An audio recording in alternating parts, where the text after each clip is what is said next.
আসসালামু আলাইকুম রহমতুল্লাহি বারকাত। প্রিয় ভাইরা, এই জায়গার কথা আপনাদের মনে আছে নাকি আপনারা ভুলে গেছেন? কত স্মৃতি বিজড়িত এই জায়গাটা, কত কষ্টের জায়গা, কত মানুষের সাধনার জায়গা, কত মানুষের স্যাক্রিফাইসের জায়গা, কত মানুষ এখানে শ্রম দিয়েছে, এখানে রক্ত দিয়েছে, কত মানুষ এখানে পয়সা ব্যয় করেছে।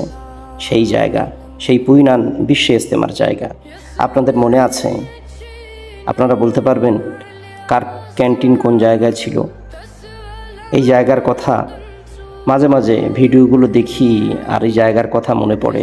আর হয়তো বা কোনো সময় এই জায়গায় যাওয়া হবে না। এই জায়গা অনেক স্মৃতি জড়িয়ে আছে।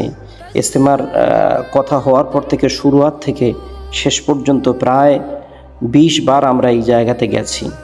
ওই জায়গায় অনেক স্মৃতি জড়িয়ে আছে।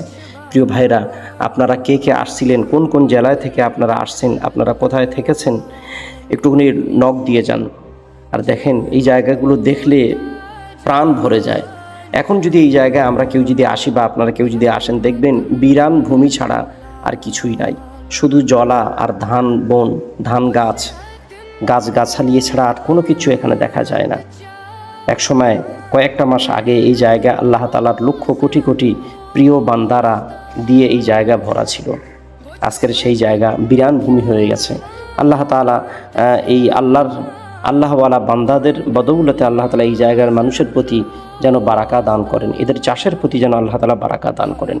প্রিয় ভাইয়েরা, সত্যিকারে আফসোস আর পরিতাপ লাগে এই জায়গাটা দেখলে।